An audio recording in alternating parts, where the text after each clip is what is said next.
إنك لمن المرسلين على صراط مستقيم تنزيل العزيز الرحيم.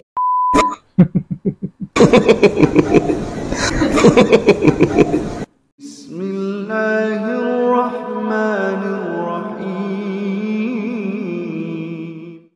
Assalamualaikum warahmatullahi wabarakatuh. Alhamdulillahirabbil alamin. Assalatu wassalamu ala nabiyyina Muhammadin wa ala alihi wa sahbihi ajma'in. Amma ba'du. Teman-teman yang dimuliakan oleh Allah Subhanahu wa taala, di video kali ini saya akan menampilkan yaitu ada sebuah video di mana video tersebut ada seorang yang membaca Al-Qur'an itu di dalam air, di dalam kolam ya. Padahal kita ini membaca Al-Qur'an di masjid maupun di rumah itu lebih baik daripada membaca Al-Quran itu dengan berendam di air. Nah teman-teman, jadi ini jangan diikuti ya. Ini bisa dilakukan oleh orang-orang yang terpapar dengan perbuatan bid'ah. Maka dari itu teman-teman, jauhilah perkara-perkara bid'ah. Bid'ah itu merumitkan, memberatkan, dan bid'ah ini lebih disukai iblis daripada maksiat. Nah oke teman-teman, mari kita simak videonya. Yasin والقرآن الحكيم إنك لمن المرسلين على صراط مستقيم تنزيل العزيز الرحيم لتنذر قوما ما أنذر آباؤهم فهم غافلون لقد حق القول على أكثرهم فهم لا يؤمنون.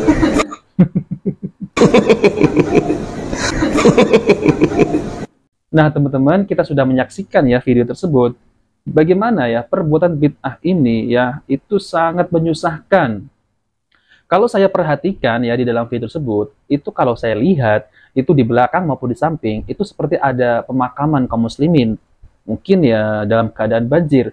Namun tidaklah semacam itu ya. Kita kalau pergi kuburan kita mendoakan. Kalau banjir enggaklah sampai kita itu berendam di dalam air. Cukup kita mengucapkan salam kepada penghuni kubur. Kalau misal video ini benar-benar mereka ini ziarah kubur ya. Karena inilah pentingnya ilmu. Jangan sampai kita ini beramal tanpa ilmu. Nah, maka dari itu jadilah seperti ini ya teman-teman. Semuanya itu butuh dengan ilmu. Oke teman-teman, mari kita putar sekali lagi ya. Yasin wal Qur'anil Hakim. Ya, kalau kita perhatikan ya teman-teman, di sini itu ada pemakaman ya. Ada sebuah pemakaman ya. Innaka laminal mursalin ala sirati mustaqim tanzilal azizir rahim lidundira qawman ma undira aba'uhum fahum ghafilun. Nah teman-teman, jadi ya inilah pentingnya kita itu beramal harus dengan ilmu, yaitu dengan tuntunan Nabi Shallallahu Alaihi Wasallam. Jangan kita itu memberatkan diri kita sendiri. Memang niatnya itu baik untuk membaca Al-Quran, namun bacalah Al-Quran itu di masjid maupun di rumah juga nggak apa-apa ya. Oke teman-teman, kita husnudon. Mungkin orang ini hendak berziarah ke kuburan, mungkin ke kuburan orang tuanya, namun ya mereka ini ngapainlah harus berendam di dalam air ya, sampai mereka ini di video lagi. Nggak tahu mungkin niatnya untuk viral atau bagaimana. Namun ini adalah hal yang bodoh, jangan ditiru ya teman-teman. Karena apa? Karena mereka ini sudah terpapar dengan perbuatan bid'ah. Maka dari itu muncullah inovasi-inovasi yang nyeleneh. Nah teman-teman yang dimuliakan oleh Allah Subhanahu wa taala, jadi di video kali ini saya akan menampilkan yaitu tentang terkait masalah kaidah-kaidah bid'ah dan definisi bid'ah. Nah oke teman-teman, dalam video ini saya akan tampilkan video dari Ustadz Riyad Bajre LC Hafidhullah Ta'ala, yaitu tentang terkait masalah kaidah-kaidah bid'ah, memahami tentang masalah bid'ah. Oke teman-teman, kita langsung saja, mari kita simak videonya. Sesuatu bid'ah atau tidak?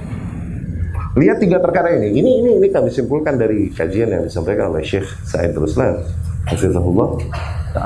Dan kami lihat ini untuk pemula, rumus untuk pemula. Dalam artian nanti, ketika seseorang sudah memahami dengan baik, ada kedepannya dia bisa lebih memilih lagi dengan baik. Oke?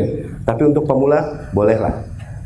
Ya, untuk beginners, untuk kita yang baru belajar, bolehlah. sesuatu, kapan kita hukumi bid'ah, kapan enggak, oke? Lihat 3 perkara ini pada hal tersebut. Nah, ini yang suka pada keder. Akhirnya, setiap tahun ketemu kasus yang sama dan mempertanyakan perkara yang sama sama Ustadz. Tuh. Ustadz, bagaimana sih dengan Muharram? Ustadz, bagaimana sih dengan Sya'banan? Tahun depan nih dia lagi nanya begitu lagi, bro. Iya. Dilihat, apakah Rasul Shallallahu Alaihi Wasallam mampu melakukannya? Oke? Mampu melakukannya. Dilihat perkara tersebut, apakah Rasul mampu melakukannya? Nah, al-qudrah, ability. Setelah itu dilihat juga, apakah ada kondisi yang mendorong Rasul Shallallahu Alaihi Wasallam pada masanya untuk melakukan hal itu, gitu. Kondisi situasi yang dialami Rasul Shallallahu Alaihi Wasallam yang mendorongnya untuk melakukan hal tersebut. Ya. Setelah itu, ada nggak riwayat yang sahih, riwayat yang ditegaskan bahwa oleh para ulama bahwa riwayat ini diterima makbul, yang menjelaskan bahwa Rasul melakukan sedemikian rupa, begitu? Ada nggak riwayat yang datang dan ulama berkata bahwa riwayat ini diterima, yang dimana riwayat itu menjelaskan bahwa Rasul melakukan begitu? Tuh, itu otentik ya, authentication, keotentikan riwayat yang menjelaskan praktek itu ada nggak? Gitu, ya.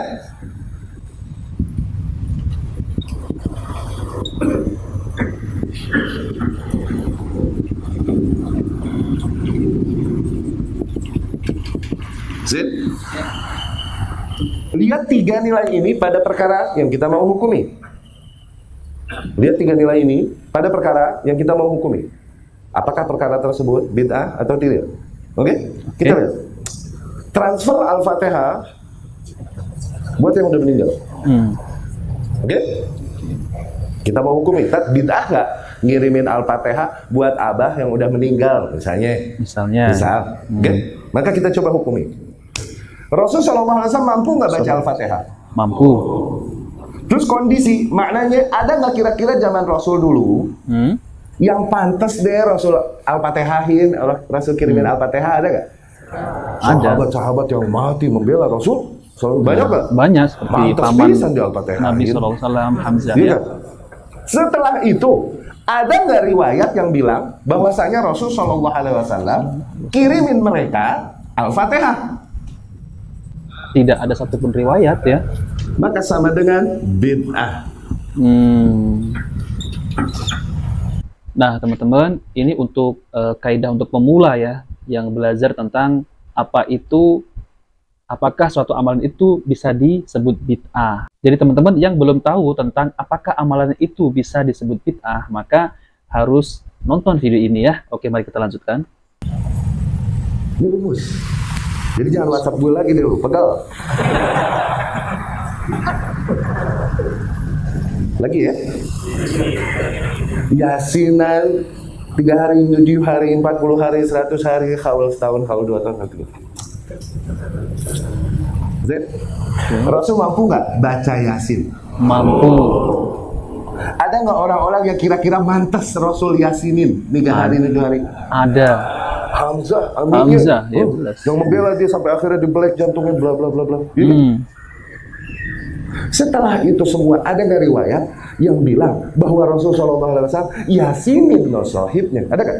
Nggak ada satupun riwayat. Maka sama dengan kita. Haji.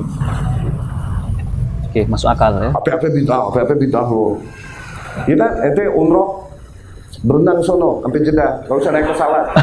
Orang kata pesawat bid'ah. Kenapa pakai motor metik segala mio? Gawanta dong lo, soalnya kan metik bid'ah. Haji. Kasian loh, begini kesian ya. Kesian nggak? Kasian. Ya Allah, segitu dong otaknya. Ya. Segitu, kesian. Rasul mampu nggak bikin pesawat? tidak akan Bukan mampu. pembahasan kita, maka yang kita bahas di barang yang bangsa Rasul mampu Sallallahu Alaihi Wasallam, tapi after all Rasul nggak lakukan, berarti nggak emang tidak mendekatkan diri kepada Allah. Rasul mampu nggak bikin mic speaker? Nggak mampu. Mampu nggak?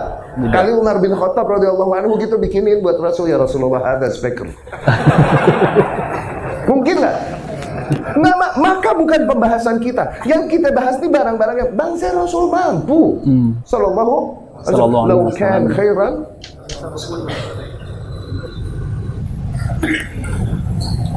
Sih? Terus sama ya. Kemudian terakhir. Cepat dulu ya. Ada perkara-perkara singkat ya. Ada perkara-perkara yang singkat. Oke, Rasulullah SAW mampu melakukannya, tapi kondisi pada saat itu belum tepat untuk dilakukan. Maka apabila setelah masanya dilakukan, tidak juga jadi bid'ah. Rasul mampu melakukannya, tapi tidak Rasul lakukan. Kenapa? Kondisinya belum masuk. Setelah masanya dilakukan, tidak juga jadi bid'ah. Kenapa? Umat sepakat untuk melakukan ijma. Contoh, membukukan Al-Quran. Rasul bisa nggak kalau mau? Bisa. Tapi tidak dilakukan. Kenapa? Banyak hadis menjelaskan alasan Rasul takut. Kenapa? Kusut nanti penulisan Al-Quran dengan hadis dan Al-Quran belum beres proses turunnya apa ini itu. Iya betul. Lihat, setelah masa Rasul Shallallahu Alaihi Wasallam, kemudian terjadilah yang terjadi masa Abu Bakar, kemudian Umar mendorong untuk mengumpulkan Al-Quran jadi di mushaf Hafsah, diwariskan ke Umar bin Khattab. Setelah itu di masa Utsman bin Affan baru disatukan dalam satu cetakan yang dicetak pemerintah. Ini yang dibilang mushaf Utsmani. Nah, mereka bilang apa-apa bid'ah, no Quran bid'ah. Ini menjadi ijma satu disepakati oleh dan umat terbaik. Adapun amalan-amalan dan peringatan yang kalian lakukan tidak ada yang menyepakati kecuali geng kalian doang. Iya, ini iya betul. Ada pun para ahlu sunnah dari zaman ke zaman mengingkari hal tersebut. Kalaupun mereka ghuraba, kalaupun mereka minority. Sangat masuk akal ya. Dan kemudian jadi sunnah khulafa Rasyidin. Alaikum bisunnati wa sunnah al-khulafa Rasyidin. Begitupun merubah bentuk Ka'bah. Oke? Merubah bentuk Ka'bah yang pernah dilakukan oleh Abdullah bin Zubair radhiyallahu anhu. Dibesarin Ka'bah sehingga akhirnya Hijr Ismail masuk ke dalam Ka'bah dan ini banyak kami jelaskan di kajian-kajian kami yang bisa dicari oleh ikhwan atau akhwat semuanya. Semoga dapat difahami maksud kata sunnah. Insyaallah paham Ustaz ya. Aku lupa lihat. Nah, teman-teman yang dimulakan oleh Allah Subhanahu wa taala ya. Jadi itulah penjelasan yang singkat tentang terkait masalah kaidah dan definisi tentang bid'ah. Jadi teman-teman, sangat mudah sekali kan apabila kita memahami tentang terkait masalah bid'ah. Apakah amalan ini ya bisa disebut bid'ah? Nah, teman-teman, jadi teman-teman, kita jangan sampai berbuat bid'ah karena tidak ada landasan dari Nabi Shallallahu Alaihi Wasallam maupun para sahabat dan tabi'ut tabi'in. Maka dari itu ya teman-teman, kalau kita lihat di video awal tadi ya, itu kenapa mereka ini ribet amat, bikin susah sendiri, yaitu membaca Al-Quran berendam di dalam air. Coba, ribet nggak? Kalau memang benar mereka ini berziarah kubur ya, itu disunnahkan. Namun, kalau terkait tentang masalah ini, yaitu sampai berendam membaca Al-Quran, itu malah mempersulit diri. Dan di video lagi, ya, apa supaya bisa viral. Namun, kita tetap mengingkari perbuatan itu, karena ini adalah perbuatan bid'ah. Seakan-akan terlihat seperti syariat, namun ini adalah menyelisih sunnah Nabi Shallallahu Alaihi Wasallam. Ada perkataan dari ulama Imam Asy-Syatibi, jadi beliau berkata, jadi beliau ketika mendefinisikan bid'ah adalah cara baru dalam agama yang dibuat dengan menyerupai syariat, dengan maksud berlebih-lebihan dalam beribadah kepada Allah Subhanahu wa taala. Ungkapan cara baru dalam agama itu maksudnya bahwa cara yang baru itu disadarkan oleh pembuatnya, yaitu kepada agama. Tetapi sesungguhnya cara yang baru itu tidak ada pedoman dan tidak ada landasan dari agama. Sebab dalam agama itu terdapat banyak cara. Di antaranya ada yang berasal dari pedoman, yaitu berdasarkan dalam syariat. Tetapi itu juga tidak ada cara yang tidak mempunyai pedoman, yaitu asalnya dalam syariat. Maka cara dalam yang beragama masuk dalam kategori bid'ah apabila cara itu baru dan tidak ada dasarnya dalam syariat.